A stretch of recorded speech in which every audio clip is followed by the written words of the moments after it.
अस्सलाम वालेकुम। आज हम बनाने जा रहे हैं बैंगन के पकोड़े जो कि खाने में बहुत मज़ेदार होते हैं। बाहर से क्रंची और अंदर से सॉफ्ट होते हैं। बैंगन के पकोड़े तो मैं बना ही रही थी, मैंने कहा चलो साथ प्याज और आलू के पकोड़ों का भी चस्का ले लिया जाए। यहाँ पे जी अब हम पहले इसका लिक्विड तैयार करते हैं। मैंने बेसन ले लिया है। बेसन में जी आपने नमक, मिर्च, कुटी मिर्च, हल्दी ये चीज़ें आपने शामिल कर देनी है। उसके बाद आपने थोड़ा-थोड़ा पानी करके अच्छे तरीके से इसका लिक्विड बना देना है। लिक्विड ज़्यादा गाढ़ा और ना ही ज़्यादा पतला होना चाहिए, बस आपने दरमियाना रखना है।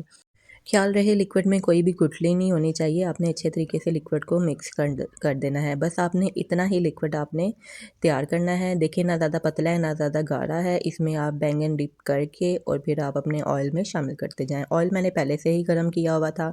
इसमें मैंने साथ ही प्याज के भी शामिल कर दिए हैं पकौड़े, और ये इतने मज़ेदार टेस्टी होते हैं। जो नहीं बैंगन खाते आप उन्हें ये खिलाएँ, उन्हें बहुत पसंद आएँगे।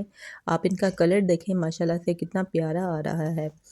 इस तरीके से आपने सारे पकोड़े बना लेने हैं। अगर आपको मेरी वीडियो अच्छी लगे तो प्लीज़ सब्सक्राइब लाज़मी किया करें।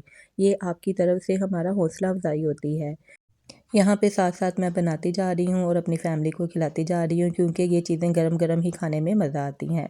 और सर्दियों का मौसम हो, गरम-गरम पकोड़े हों तो मज़ा ही आ जाए, वाह वाह! साथ मैंने यहाँ पे पुदीने की हरी चटनी बनाई है, रायता भी बनाया है। आप चाहें तो दोनों में से एक चीज़ भी बना सकते हैं। ये देखें जी, ये मेरी सिस्टर खाने लगी है। ये हरी पुदीने की चटनी है, साथ रायता है, केचप है। आप इंजॉय करें, साथ चाय बनाएँ तो मज़ा ही आ जाए।